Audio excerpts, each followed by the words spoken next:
البتہ جن لوگوں نے جہالت کی بنا پر برا عمل کیا اور پھر توبہ کر کے اپنے عمل کی اصلاح کر لی تو یقیناً تیرا رب توبہ اور اصلاح کے بعد ان کے لیے غفور الرحیم ہے. اور یہ حکم سب کے لیے ہے. بھول چوک معاف ہے. انسان اگر اپنی غلطی کا اعتراف کر لے اور اللہ سے توبہ کر لے تو اللہ تعالیٰ معاف فرما دیتا ہے. ان ابراہیم کان امتا قانتا للہ حنیفا. واقعہ یہ ہے کہ ابراہیم علیہ السلام اپنی ذات میں ایک پوری امت تھے، یعنی اکیلے ایک امت کا کام کیا انہوں نے. جب کوئی مسلمان نہ تھا تو وہ اکیلے دنیا میں مسلمان تھے، اور پھر ان کے ساتھ ان کے بھتیجے اور جو ان کی وائف تھی حضرت سارہ وہ ایمان لائیں.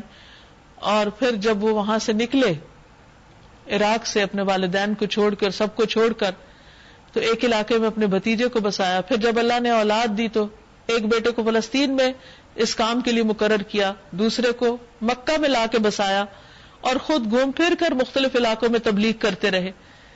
یہ ہے ابراہیم علیہ السلام جو آج سے 4000 سال پہلے انسانیت کے درد میں اور ان کی خیر خواہی میں اپنے ہر رشتے کو اور اپنی ہر خواہش کو قربان کیے ہوئے ہیں اور اللہ کی طرف بلانے والے ہیں.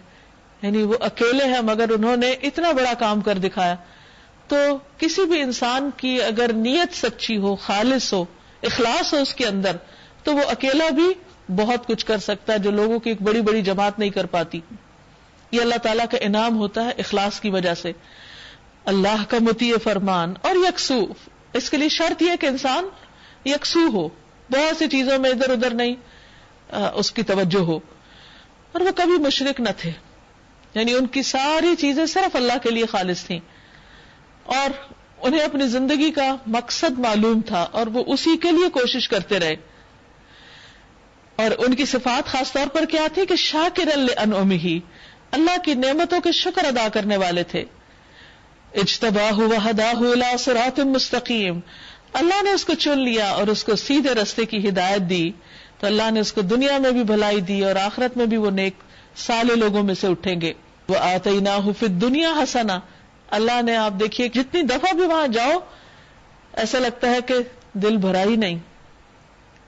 تو یہ سب کچھ اللہ سبحانہ وتعالیٰ کی ایک خاص رحمت ہے اپنے اس بندے پر کہ جس نے اپنی زندگی اللہ کے راستے میں لگا دی.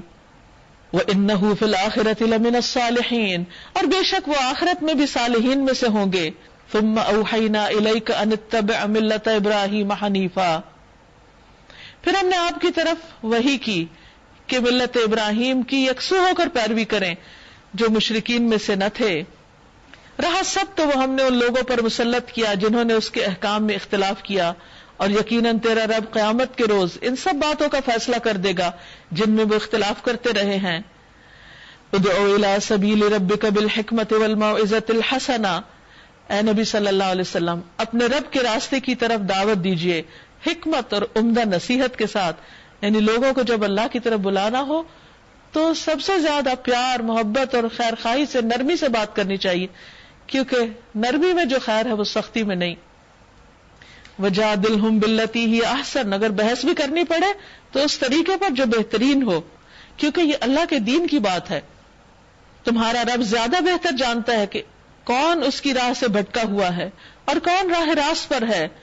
اور اگر تم لوگ بدلہ لو تو بس اسی قدر لو جس قدر تم پہ زیادتی کی گئی ہو، لیکن اگر تم صبر کرو تو یقیناً یہ صبر کرنے والوں ہی کے حق میں بہتر ہے. یعنی جب انسان کسی کو اللہ کی بات بتائے اور جواباً مخالفت کا سامنا کرنا پڑے تو انسان فوراً غصے میں نہیں آ جائے اور جوابی مقابلہ نہ کرنے لگے بلکہ صبر سے کام لے، تو وہ لوگ بھی جو دین سے بھاگتے ہیں وہ دین کی طرف لوٹ آئیں گے. اے محمد صلی اللہ علیہ وسلم صبر کیجئے اور تمہارا یہ صبر اللہ ہی کی توفیق سے ہے. یعنی جب انسان سمجھے کہ صبر نہیں ہو رہا تو اللہ سے مدد مانگے کہ وہ اس کو ایسی چیزوں پر، ایسی مشکلات کے مقابلے کی توفیق دے. ان لوگوں کی حرکات پر رنج نہ کیجیے اور ان کی چال بازیوں پر دل تنگ نہ ہو. اللہ ان لوگوں کے ساتھ ہے جو تقوی سے کام لیتے ہیں اور وہ جو محسن ہوتے ہیں. ان اللہ مع الذین اتقوا والذین هم محسنون، وہ جو اللہ سے ڈر کر برے کام چھوڑ دیتے ہیں اور ہمیشہ نیکیوں کی تلاش میں رہتے ہیں، بھلائی کی طرف لپکتے ہیں اور احسان کے درجے پہ کام کرتے ہیں.